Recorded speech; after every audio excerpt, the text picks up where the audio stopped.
It's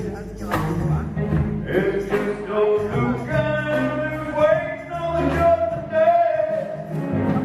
Well, little friend, what about your family? He said to me, baby, son, won't you stay? Come with me. Take a load off there. Take a load free. Take a load off there. And load the load on me.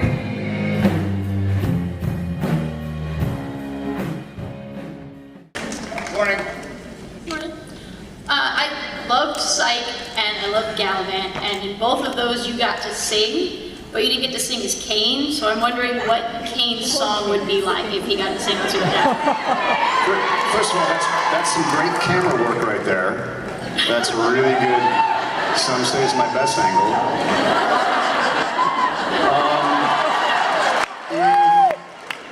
What would Kane sing? Yeah, or what kind of song would Kane sing on Supernatural? That's a great question. Kane would sing a sweet little ballad to his dead wife about how much he misses her, but how much he loves killing more than her at this point. And that he was sorry, but he really likes killing people because he's freaking Kane. This is a man bun.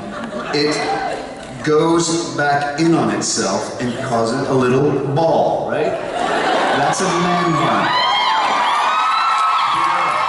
Awful. You should never do this if you're a man with hair. Just man and bun should not go together unless it's a kind of burger. I'll take the man burger with the man bun. Can you make it a whole wheat man bun? Okay, so that's the man bun, right? This is a top knot. There's a difference. It's from the ponytail thing, it swishes around. It's a big difference. So when Jared and I took that awesome picture of our top knots, which it's online, you can find it. People were like, oh, it's wearing a man bun. It's like, it's not a man bun, okay? Just, can we put that out on the internet and just be clear there's a difference? Woo! Am I crazy? There's a difference, right?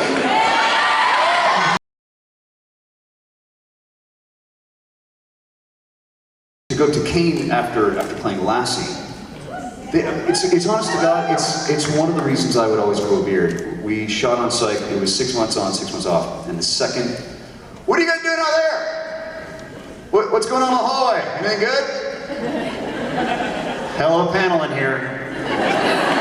I am riveting today. I did a thing with my hair earlier, I let it down, I tossed it around. Oh good, you're here. Thank you. Come on, take your seat. There's a seat in the back. Where was I talking about myself? So I would always grow a beard on the off season, my hiatus beard, in the hopes that I would get a job that was beard appropriate, because they tend to be more fun for me. They tend to be either bad guys or they're just, you know, everybody on TV looks sort of the same, and I like to look as different as I can. So I would grow this beard, and Robbie called and said, you know, Robbie and I have been talking about trying to get me on the show for a long time, and my schedule never worked out, and finally I had a break, and they had sort of the appropriate space, and I called and said, you know, I'm free, I ain't got no job, what you doing?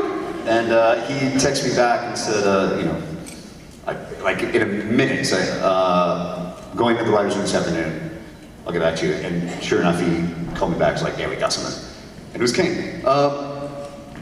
It was just, to go from the goofy, silly Lassiter, who, and again, who's so clean cut and so tightly wound, to such a badass as Kane with, you know, and the beard and all that was just, it's the greatest gift. It's why I do it. And then to go from Lassiter to King Richard it's amazing. I'm so blessed that I get to have as diverse a career as I have been given. I would like to know, since you posted a picture of yourself cooking dinner and saying that that's your wife's favorite part of cooking dinner, what is your favorite part of cooking dinner? I don't really enjoy it that much, to tell you the truth. Neither do I. We started doing, my wife, God bless her, doesn't cook. I don't really cook that much. So we started doing Blue Apron, where basically they send you all the ingredients in a box, and it's sort of foolproof, and you learn how to cook new things, and it's fun. And technically, she's supposed to be doing it with me, so she can also learn how to cook with I. And she tends to sit there and just read the instructions while we drink wine. So it works out great for her. But I swear to God, one of the best things about being on location is not having to figure out what I'm cooking for dinner. It's probably my second favorite thing about acting. And especially when I'm back in town, and every night around 3 o'clock, as I just pick the kids up from school, I go, what the hell am I gonna make for dinner? Thank goodness someone else does that. I do. So, thanks for asking. The wine part's good too. The question is Cain is such a dark and ancient character, what kind of things did you do to help yourself get in the mindset to portray that character? As I said before, I'm really not a nice person. So, I didn't do a lot. I mean, not that I'm a lazy actor, but I didn't, you know, when you're younger, I don't know, when my style's changed over the years. I used to, again with the seriousness of acting and thespianism and really research and all this, I didn't really need to on this. The writing was so good that it was all on the page, and I wasn't playing a guy who, I mean, yes, I was playing a guy who was ancient, but I was just, you know, playing the relationships, and he's just a guy who wanted to be left alone. I mean, early on, he was just a guy who wanted to be left alone and live his life in the woods, and these a-holes come up to his house and start messing with his mojo. So there really wasn't a lot, if that makes any sense at all. Yeah. I'm a very lazy actor, apparently. And you know, the relationship with the wife, that was so beautiful, and it was all in there. I didn't need to do anything else. And that tends to be the way it is with the best writing. You don't, it's on the page, you just say the words like you've never said them before, and you kind of pretend. That's what I do. I just pretend. And I'm totally evil. How are you? Super awesome, thanks for asking. So I have a question. Oh, obviously. You've come to the right place. I have an answer for you. Pursuit, speak, woman. What is your query? I have much knowledge to pursue upon you. If you didn't play Cain on Supernatural, what character would you want to have played? I've never actually seen the show, so this is totally going to sound like I'm pandering to my castmates, but I can't imagine playing anything else. Everyone else is so spot on this show. My initial reaction would be Trickster, because he's so fun, but that's because Richard's so amazing, and he is so funny. Are you hearing this, Richard?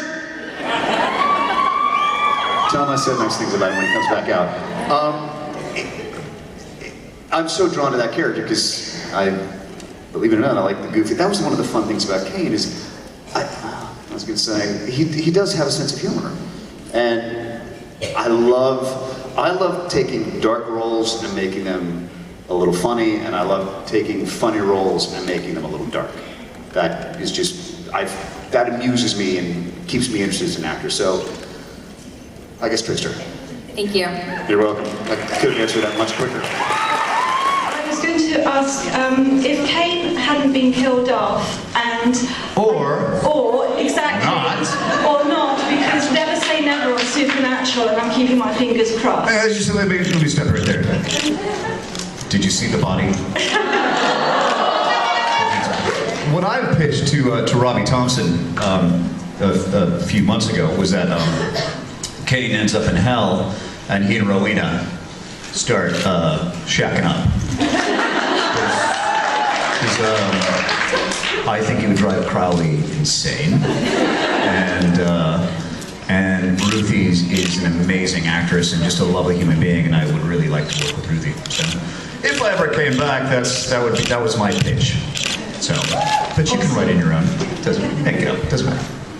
Brilliant. Thank you. On the television program Psych, as you may or may not know, I was very clean-shaven, much like a handsome young Jensen Ackles. Just baby-faced and smooth and short and spiky hair. And I would work on that show 6 months on, 6 months off. And the second, actually, the morning of my last day of work for 8 years, 8 seasons, I would grow a beard. That was the last time I would shave until someone would pay me to shave. So subsequently, I grew a hiatus beard, which has been well documented on the Twitter, #hiatusbeard. I like the hashtags about my beard, obviously. So I grew this baby, and about 2 months after Psych ended, I had my first audition for Gallivant. So it was there. It was maybe 6 weeks, and I had a nice beard going. And again, I will grow this stuff out until either my wife forces me to shave it because I look like a hobo, or not, or until someone pays me if it's right for the character. But I always grow it because this is much more me than the clean shaving and the parts that you get to play. I find with this kind of look tend to be more fun for me because they're more of the murdering, shooting, sexy time. What's it? I do, yes, I do like it, and I will try and keep this. No, look, guys, I keep it's too itchy. You get past the itchy in a couple of weeks. Suck it up. Suck it up, Sally. Grow a beard like a man. So I went in for Gallivant, and it took me 5 months to get that job for various reasons, between the first audition and actually getting it. And in the meantime, I just kept growing my beard, and it was, massive. And on my last audition, when I finally met the director, on the way out of the room, he goes, even the beard, it's not just a beard, it's a king's beard. I swear to God, I knew that's when I got the job.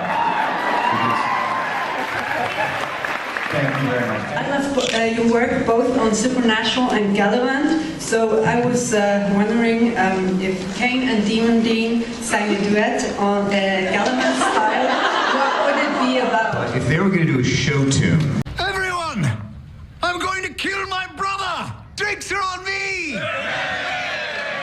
Fill her up. We got. We're off on a secret mission. We've got us a secret plan. We're going to go and slay your bro As quietly as we can. We'll sneak up and then surprise him before he has time to think. We're off and away. But first another drink. Da-da-da-da-da-da. Oh, what would it be? Just me and my shadow. That's what it'd be. Just me and my shadow. I would like to see them doing that. They're serious. That's great, thank you. I have no idea what that means. Thank you. Your most amusing experience with the cast?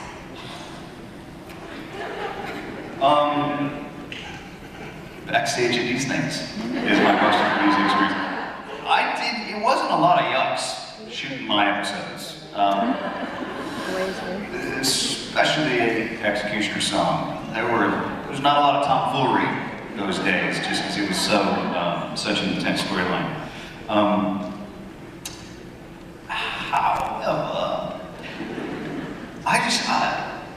I love doing these things. I love this. I call these conventions the traveling circus. Like this is all these guys and gals back here, we are performers in a traveling carnival. And we are essentially carnies. And I mean, some good looking carnies, don't get me wrong. Especially the boys with the blue eyes and play the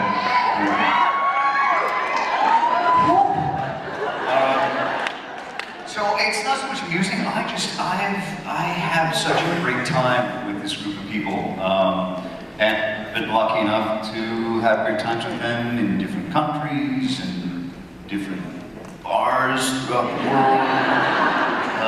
Even just getting off a plane in Australia with these fellas, having no idea which way is up, and off our bags and going, well, we're gonna go get a drink, right? Like, I think it's morning, but okay. And just sort of wandering around with Richard and Jensen and Cliff, and just wandering through Melbourne, going, I don't know where we're going. Let's go here and hang out. And that's really the most amazing time. It's just the backstage, on the road part, having fun with these guys. Oh, gee, we just did a convention in Birmingham, and one of us is staying at the Savoy. Not me, by the way. Guess which one? It wasn't me. And let's meet at the American Bar of the Savoy and have some cocktails till 4 o'clock in the morning, because we're in London. That's pretty nice. Thank you, big motion. Wait, are you applauding my answer or you're applauding her question? This is always confusing me. No, both? Okay. Yeah, I feel better about that. Hi. Good morning, fellow Hamel trash. For those of you who don't quite know, she just called me Hamilton Trash. Who knows what that is? Who does not know what Hamilton Trash is? Okay, I feel really sorry for you. Hamlet, she's of course referring to one of the greatest musicals ever written, which I have made no secret of my love for this show on the Twitter. A few weeks ago at CCon, I broke into song for one of the King George. I want to play King George. I think we were all pretty aware of the fact that I really want to play that role. Unfortunately, Jeffrey Groff, who currently plays it, is incredibly wonderful. I'll never sing like him. But so I sang this song, and I sang a few bars, and then I of course, I'm a narcissist. I went and looked at it online because I knew somebody was going to post it. It was a little off. It wasn't quite right. I hadn't warmed up, and it was a little flat. And then someone sends it to Lin-Manuel on Twitter saying, "Hey," and I'm like, "No, it wasn't ready. My audition wasn't ready yet." Don't send this to Lin-Manuel unless it's really good. You say the price of your love's not a price that you're willing to pay. You cry in your teeth that you hurl in the sea as you see me go by. Why so sad? Remember we made an arrangement when you went away. Now you're making me mad. Remember, despite our estrangement, I'm your man. That's amazing. That's it.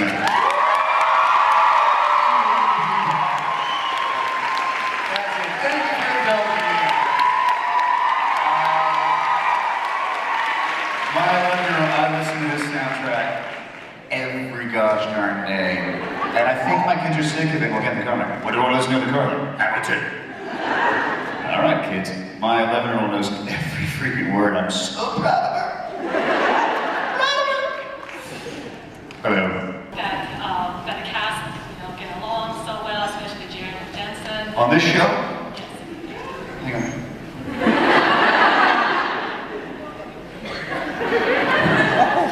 Biggest sons of bitches.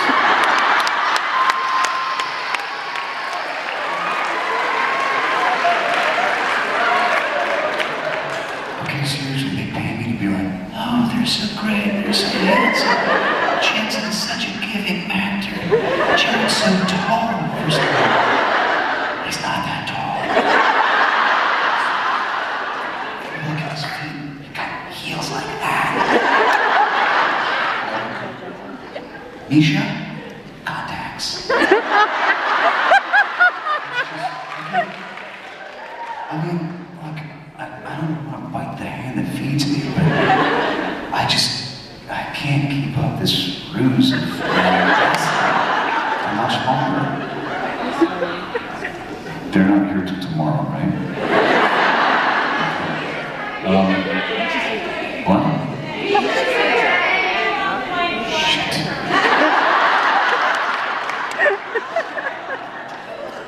Misha's my favorite. Just, let's keep this in the room. Okay? Keep it in the room. Come on. You guys like impressions? Let's make this way.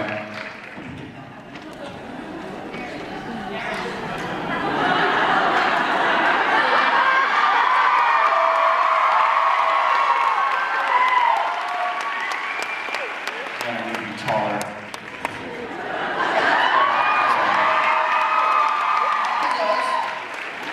I was wondering whose hair is nicer, yours or Jared? You or Jared? Who wins the hair off? Mine. Okay, you kidding? Give me a. Jesus, have you seen this? Anybody over there?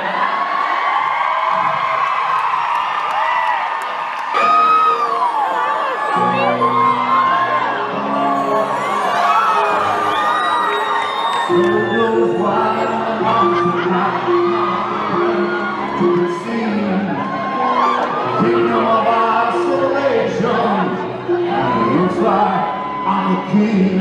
Crystal, the wind is howling like this world's on inside. Couldn't keep it, heaven knows I tried. Oh my God, he's so awesome. Let them see, pick the girl, always happy to me. Still don't feel, no let them know.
Ladies and gentlemen, Tim Omundson.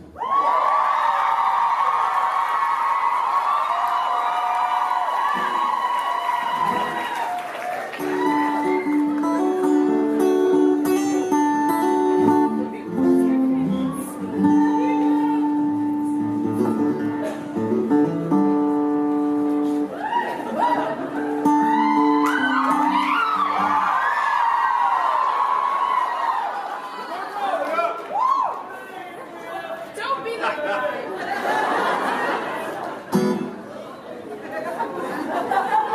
Why am I holding the guitar? I don't know if you remember this or not, but you totally grabbed it from me. You said I was trying to hold on to it. You said hold this! You punched me. Bullshit. I said you took it.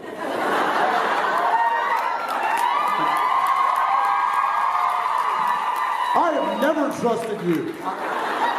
That's probably And it wise. shows. It's a wise move. It's a wise move. I missed him. I miss you. Well, because they're literally the same chords, why don't we just do this too? I don't remember how to play this crap.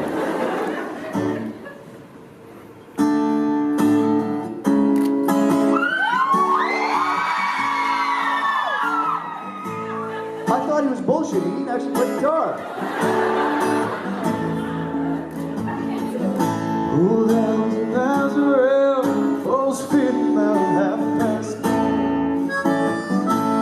In where I lay my head. Mister, can you tell me where a man might find it? Just shook his head. No one's on his head. Take a load off that. Take a load for free. Take a load off that. And put the load right on me.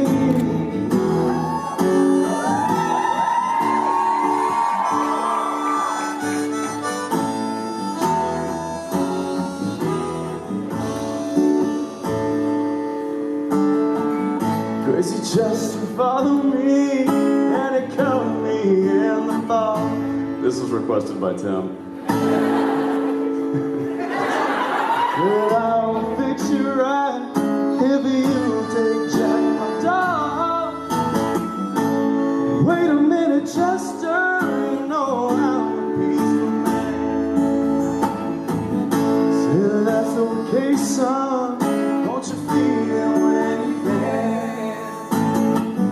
Take a load off that. Take a load for free. Take a load off that.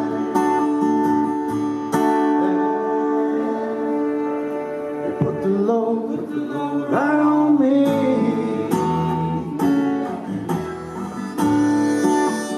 Put the load right on me.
Welcome to Larry King Now, and today I welcome actor Timothy Omundson. You had a major stroke in 2017. What happened? We don't exactly know what caused it, but the gist of it is I was in Florida at a film festival for an independent film that I had just done. And then I was actually in the Tampa airport getting ready to fly back to LA. I was in the men's room, and then suddenly I had a bottle of Perrier. I was trying to screw the cap back on the bottle, and my left hand wasn't working. I went, oh, that's weird. And then my left leg collapsed, and I went down in the bathroom. And the guys in the bathroom, I guess, must have carried or dragged me out into the waiting area, where luckily I think there was a team of paramedics just happened to be there. So someone got there. Be there. Yeah, the fire. Yeah, I was incredibly lucky. And I was waiting to get on a plane to come back to LA. So if I'd gotten on that plane, I wouldn't be here today. And the hospital they took me to had one of the best stroke guys in the state working there. So I had a major craniectomy, and I see that bump on the head. Several weeks I was in the ICU there. How quick could you get back to work? It took 2 years of pretty much daily therapy to get to a position where I was able to stand out of the wheelchair, let alone walk. So I think it was about a year and a half, 2.5 years, something like that, or 2 years and change. Was it tough to go back to work? It was very tough to go back. Because the first thing I went back to was the Psych sequel, Last Year Come Home. Because my dear friend, I'd done that show for 8 years, and my cast and crew really rallied behind me and rewrote the script so I could be, essentially, my character could recover. My character has a stroke on the show. I think I can say that. Might have been a spoiler alert. I've just ruined the whole movie. So they built the movie around Lassie recovering from his injuries. But that first day on set, I quickly realized a lot of things had changed. I used to have a superpower where I could highlight my lines once and just have them memorized. I quickly realized I couldn't do that anymore. So that was pretty. You lost the power of remembering the script. As quickly as I used to have it, yeah. I mean, because your memory is a muscle, which that one just got really damaged. But I have a bit of a blind spot on my left side because it affected my optical nerve.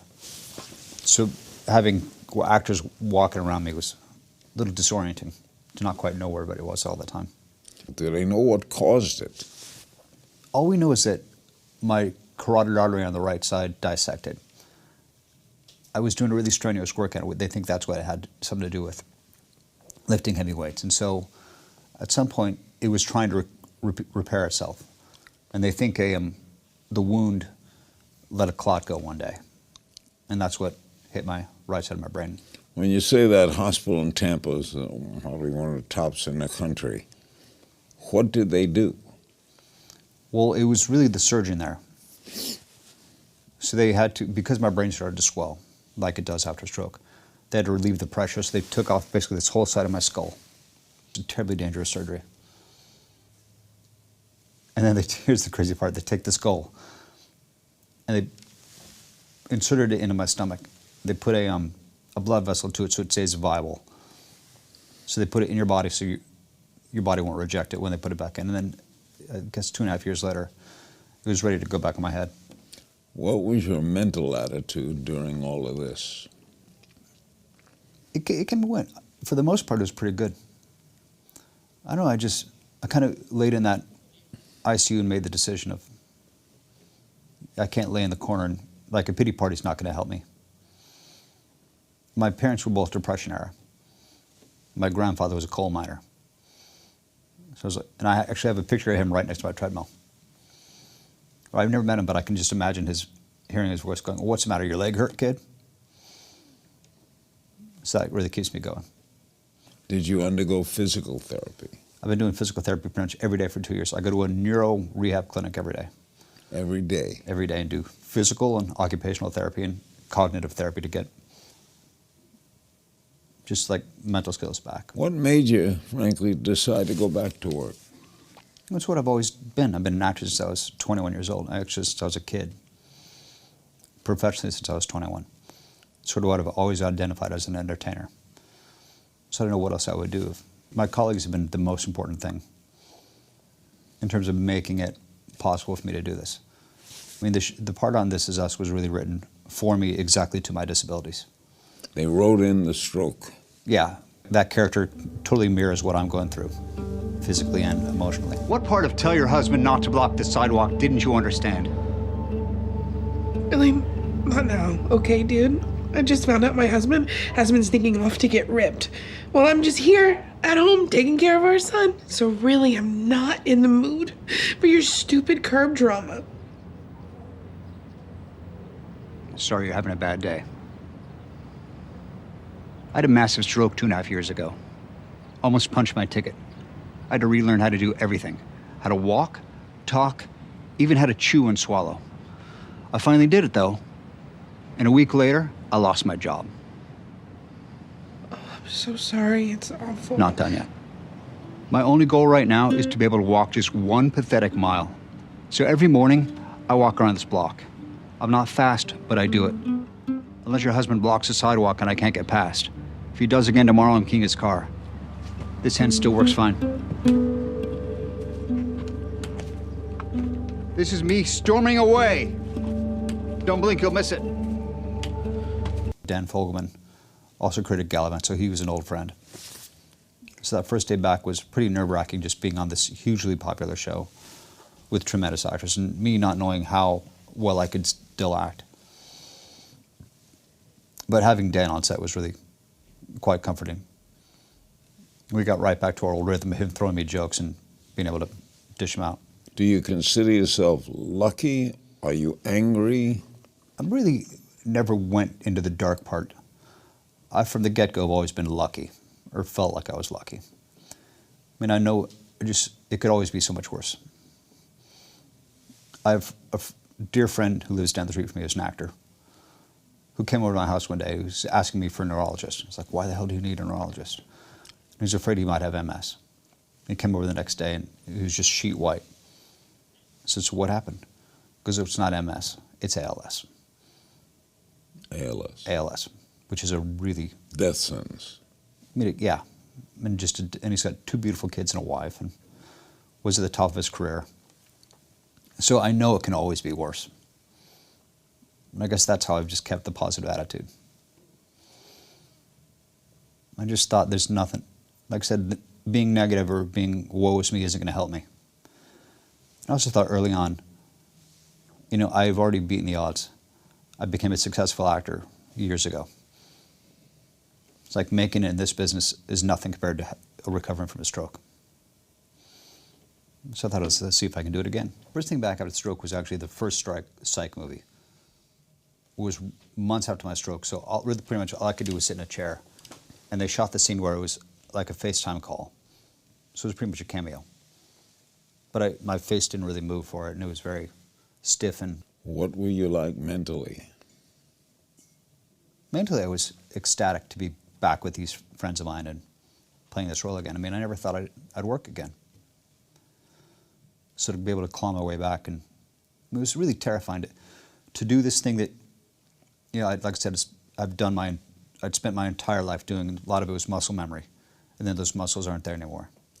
Tell me about Lassie Came Home, or Come Home. Lassie Come Home. It is a funny title. So my character, Lasser, very tough macho cop, gets shot on the job and has a stroke on the operating table. So the movie centers around my recovery. They took a lot of stories that I had from real life in the real home that I recovered in and put them into the movie, which was great. Wow. You have to feel blessed. I'm incredibly blessed. How do you think Hollywood treats actors with disabilities? Generally not very well. There's just not enough of it. There's not enough opportunities for us. But I'm hoping to change that.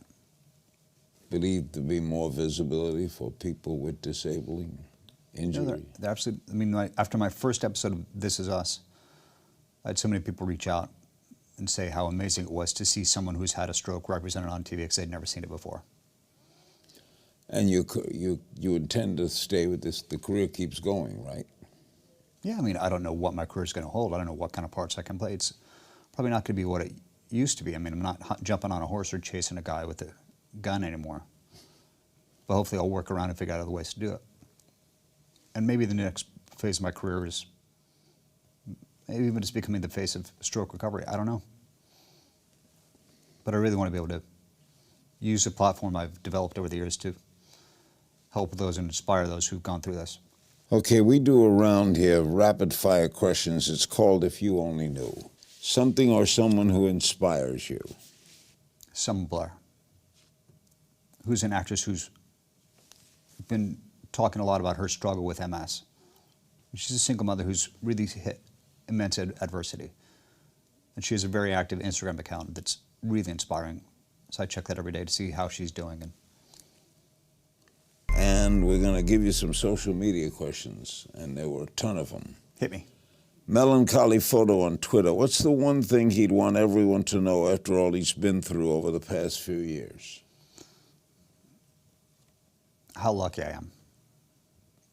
You consider yourself lucky? I consider myself incredibly lucky. The fact that I can still speak, that the stroke didn't affect my memory, I'm intensely lucky. Lassie Fan on Twitter. We've already been an advocate for adequate accessibility to businesses and outspoken about healthcare reform. Now that you've been immersed and in need of both accessibility and healthcare, what does he think improvements can be made or need to be made? There could certainly be improvements in accessibility. Just to buildings, and I mean, everywhere we go. Whether it's a bathroom that has railings or stairs up to a building. I got invited to a dear friend's 40th birthday and I couldn't go because it was upstairs at a restaurant. There were like 70 stairs to get up without railings and no elevator. So there's I thought ramps are a law. I thought they were too. And then they can always get the clause of, oh, it's an old building.